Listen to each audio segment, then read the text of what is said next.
മുഖ്യമന്ത്രി VD. സതീശനുമായി operation തൂഫാൻ കേസിലെ പ്രതിയുടെ ബന്ധം വ്യക്തമാക്കുന്ന കൂടുതൽ ചിത്രങ്ങൾ പുറത്ത്. മുഖ്യമന്ത്രിയുടെ വാദമുഖങ്ങൾ തെറ്റിച്ച് ഹുസൈന്റെ ഫേസ്ബുക്ക് പോസ്റ്റുകൾ. ഓപ്പറേഷൻ തൂഫാന് രാഷ്ട്രീയമില്ലെന്നും മുഖം നോക്കാതെ കർശന നടപടികൾ കൈക്കൊള്ളുമെന്നും ആഭ്യന്തരമന്ത്രി രമേശ് ചെന്നിത്തല.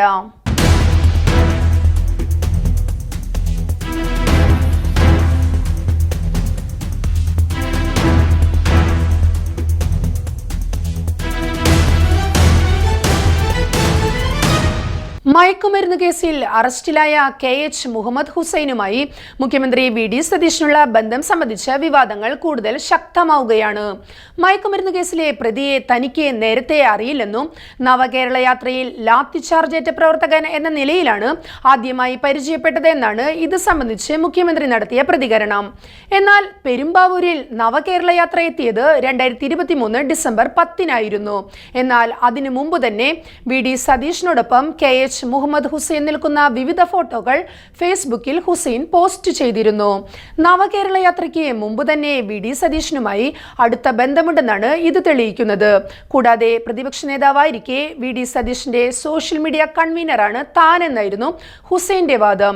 എന്നാൽ തനിക്ക് സോഷ്യൽ മീഡിയ ടീം ഇല്ലെന്ന വിശദീകരണമാണ് മുഖ്യമന്ത്രി നടത്തിയത്. അതേസമയം 2025 വി.ഡി. സതീശൻ പ്രതിപക്ഷ നേതാവായിരിക്കെ നടത്തിയ ഇഫ്താർ വിരുന്നിൽ മുഹമ്മദ് ഹുസൈന് ക്ഷണമുണ്ടായിരുന്നതായും ഹുസൈൻ പങ്കെടുത്തിരുന്നതായും വ്യക്തമായിട്ടുണ്ട്. ഹുസൈനുമായി തനിക്ക് വ്യക്തിപരമായ പരിചയം ഇല്ലെന്ന മുഖ്യമന്ത്രിയുടെ അവകാശവാദങ്ങൾക്ക് എതിരുമാണിത്. ഇത് സംബന്ധിച്ച് വിശദീകരണങ്ങൾ മുഖ്യമന്ത്രി നടത്തിയിട്ടുമില്ല. മുസ്ലിം ലീഗിലെ ഉന്നത നേതാക്കൾ ഉൾപ്പെടെ പങ്കെടുത്ത പരിപാടിയിൽ വി.ഡി. സതീശനെ കൂടാതെ മലബാറിന് പുറത്തുനിന്ന് പങ്കെടുത്തത് ഹുസൈൻ മാത്രമാണ്. 2025 മാർച്ച് 22-നാണ് പരിപാടി സംഘടിപ്പിച്ചത്. മുഹമ്മദ് ഹുസൈനെയും അബ്ദുൾ സലാമിനെയും തനിക്ക് നേരിട്ടറിയാമെന്നും നവകേരള സദസ്സുമായി ബന്ധപ്പെട്ട ലാത്തിചാർജിൽ അദ്ദേഹത്തിന് ക്രൂരമായി പരിക്കേറ്റ് കിടക്കുമ്പോഴാണ് ഫോണിൽ വിളിച്ചതും ആശ്വസിപ്പിച്ചതുമെന്നുമായിരുന്നു മുഖ്യമന്ത്രി പറഞ്ഞത്. തനിക്ക് സോഷ്യൽ മീഡിയ ടീമില്ലെന്നും ലഹരി വസ്തുമായി പിടിയിലായ ആൾ തന്റെ സോഷ്യൽ മീഡിയ കോർഡിനേറ്റർ അല്ലെന്നും മുഖ്യമന്ത്രി അവകാശപ്പെട്ടെങ്കിലും പിടിയിലായ സംഘം പോലീസ് പരിശോധന ഒഴിവാക്കിയത് രാഷ്ട്രീയ ബന്ധം ഉപയോഗിച്ചെന്നാണ് സൂചന.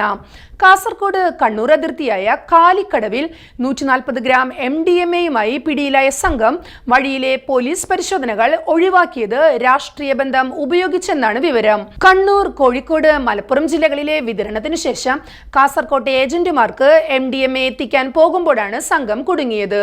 വഴിയിൽ പലയിടത്തും പോലീസ് പരിശോധനയ്ക്കായി വാഹനം തടഞ്ഞെങ്കിലും പ്രതികളിൽ ഒരാളായ കെ.എച്ച്. മുഹമ്മദ് ഹുസൈൻ പുറത്തിറങ്ങി പോലീസ് ഉദ്യോഗസ്ഥരോട് തന്റെ രാഷ്ട്രീയ ബന്ധം പറഞ്ഞ് വിശദീകരിക്കുകയായിരുന്നു.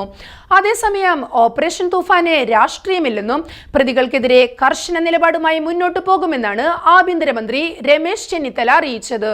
യൂത്ത് കോൺഗ്രസ് പ്രവർത്തകരായാലും കുറ്റക്കാരാണെങ്കിൽ നടപടി സ്വീകരിക്കുമെന്നും അദ്ദേഹം വ്യക്തമാക്കി. മയക്കുമരുന്ന് കേസിലെ പ്രതികൾക്ക് കോൺഗ്രസ് നേതാക്കളുമായി ബന്ധമുണ്ടെന്ന വിവാദങ്ങൾ കത്തിപ്പടരുന്നതിനിടയിലാണ് ആഭ്യന്തരമന്ത്രി നയം വ്യക്തമാക്കിയത്. അതേസമയം പ്രതിയെ സംബന്ധിച്ച ബന്ധങ്ങൾ സംബന്ധിച്ച് മുഖ്യമന്ത്രി നടത്തിയ പരാമർശങ്ങളിൽ വീഴ്ചകൾ സംഭവിച്ചിരുന്നുവെന്ന ആരോപണവും ഇപ്പോൾ ശക്തമായി ഉയരുന്നുണ്ട്.